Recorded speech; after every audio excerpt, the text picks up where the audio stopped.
Capítulo 28 – Novidades.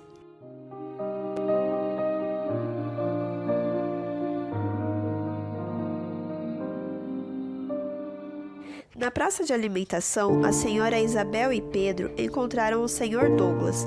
Enquanto comiam comida italiana, a esposa explicou ao marido sua decisão. Ele ouviu tudo com extremo interesse e atenção e concordou com o desfecho, fazendo apenas uma careta do tipo: "Você? Indo à igreja?" Quando ela lhe falou de sua pretensão para o sábado seguinte. Finalmente ela disse: "E você devia fazer o mesmo, reorganizar sua agenda, colocar 1 ou 2 estagiários para ajudá-lo, contratar um advogado recém-formado para trabalhar no escritório, tirar um dia de descanso, dar mais atenção ao filho e à sua linda esposa." Ela terminou a frase com um sorriso amoroso ao marido, segurando uma de suas mãos e ocultando o fato de que tudo o que acabara de falar também havia sido dito pela governanta Cida. Pedro até parou de mastigar o macarrão ao molho bolonhesa para ver a reação do pai. "Você está certa em tudo que disse. Vou apoiá-la em tudo que puder, mas... Ela ergueu uma das sobrancelhas. "Há quanto tempo estamos usando esta palavra, mas... Vai ser tão menos complicado se tomarmos uma decisão juntos." Havia uma súplica em sua voz e olhar. O senhor Douglas olhou de soslaio para Pedro, que instintivamente voltou a mastigar e olhar para o próprio prato. "Eu vou pensar. Conversaremos sobre isso mais tarde", disse ele, deixando claro que não discutiria o assunto perto do filho. "Pedro, agora me conte como foi sua semana e seu passeio de hoje." Conversaram descontraidamente entre o som de muitas vozes no shopping. Depois voltaram para casa. O senhor Douglas foi trabalhar no escritório em um dos cômodos, e a senhora Isabel saiu com Pedro para visitarem uma tia em outro bairro da cidade. No domingo, Isabel e Pedro ficaram juntos e também saíram para passear um pouco.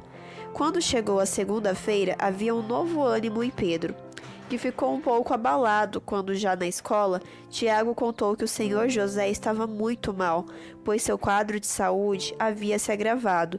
Tato parecia extremamente abatido e triste, e o temor em perder o avô estava claro, mesmo no disfarçado sorriso que ele tentou dar.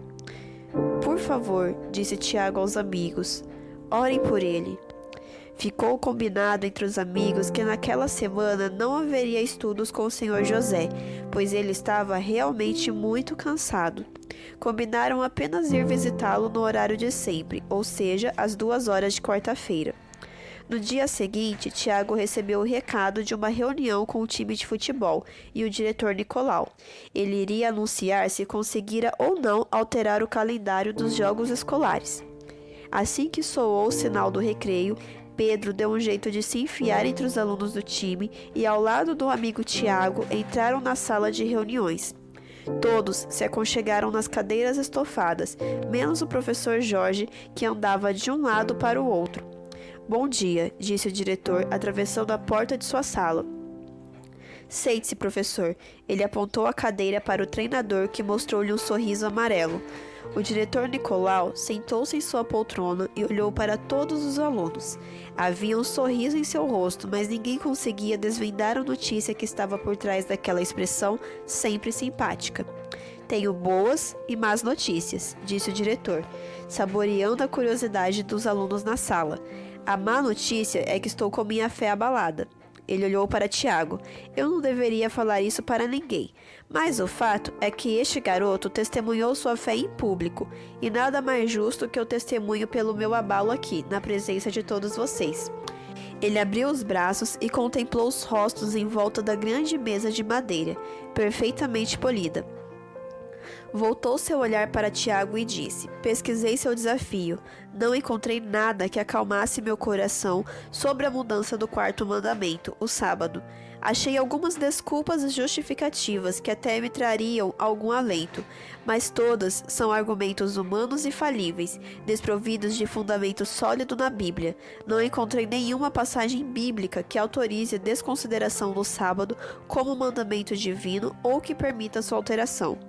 Os alunos continuavam a manter inteira atenção no diretor, e Tiago sentia um calor no peito, pois sabia que o Espírito de Deus estava trabalhando no homem à sua frente. E agora, a boa notícia. Ele deu um sorriso ainda mais largo. O calendário do campeonato interescolar foi alterado. Não teremos jogos às sextas-feiras à noite ou aos sábados. Yes! Gritou o professor Jorge, pulando da cadeira e empurrando-a contra a parede oposta. Parou por um segundo, percebendo que não havia conseguido conter o impulso da alegria. Viu-se em pé sozinho, com o punho fechado, socando o ar. Olhou para os garotos do time, todos os observavam assustados com o grito. Yes! Gritou Tiago, pulando da cadeira e acompanhando a voluntária euforia do treinador.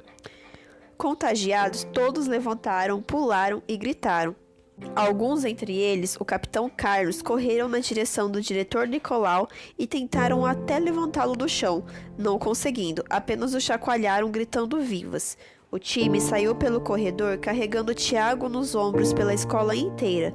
Pareciam haver ganhado o campeonato, e seus gritos abafaram tanto o primeiro como o segundo sinal para o retorno às salas. A história se espalhou rapidamente para os demais alunos que se juntavam ao time para comemorar.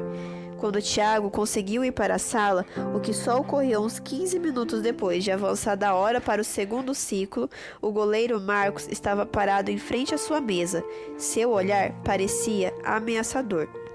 Tiago parou em frente ao garoto, olhou em seus olhos enquanto Ana e Pedro estavam atrás dele. Esticou o braço direito à frente e estendeu-lhe a mão dizendo: "Amigos?" A sala inteira ficou em silêncio e até mesmo a professora Juliana lá na frente, deixando sua expressão de indignação pela algazarra para ver o desfecho da cena. "Você é um ótimo jogador", disse Marcos, hesitando em aceitar o cumprimento de Tiago, "e parece ser gente boa." Então apertou firme a mão do parceiro de time, enquanto a algazarra tomava conta novamente da sala. Praticamente todos os professores tiveram dificuldade em conter os alunos na sala na primeira aula após o intervalo, pois estavam realmente interessados em discutir os detalhes de cada ponto da história, desde quando Tiago havia se recusado a participar do time de futebol até as últimas palavras do diretor Nicolau. Na tarde daquele dia, Pedro não quis acompanhar Tiago na escola para os treinos, e só no dia seguinte deu o motivo. Tiago quase não reconheceu quando o amigo entrou na sala. Pedro estava sem os óculos e de cabelos cortados e penteados. "Se você rir, eu juro que compro uma peruca", disse Pedro, sentando-se em seu lugar habitual. "Não, bem", gaguejou Tiago, enquanto Patrícia escondia o riso com as duas mãos. "Ficou legal, mas a gente não estava acostumado, só isso." "Perdeu a varinha, bruxo?" gritou um garoto lá na frente, fazendo piada com o fato de que Pedro usava os cabelos e os óculos exatamente iguais a um personagem de livro do qual era grande fã. "Vou comprar uma peruca", disse ele, enquanto os amigos deram uma risada, não pela piada de mau gosto do garoto lá na frente, mas pela cara que Pedro estava fazendo. Na verdade, todos sabiam que aquela mudança física estava fazendo bem para Pedro. Ele estava procurando uma imagem e até mesmo uma identidade própria, e isto lhe fazia muito bem. Às 2 horas daquele mesmo dia, Ana, Pedro e Patrícia estavam em frente à casa de Tiago, tocando a campainha e escutando os latidos graves de Sansão do outro lado do portão de ferro. Só puderam entrar depois que a senhora Laís acalmou o grande mastim napolitano. Entraram na casa conduzidos pela senhora Laís, que os levou até o quarto do senhor José. O velho homem estava sentado na cama, com Tiago ao seu lado.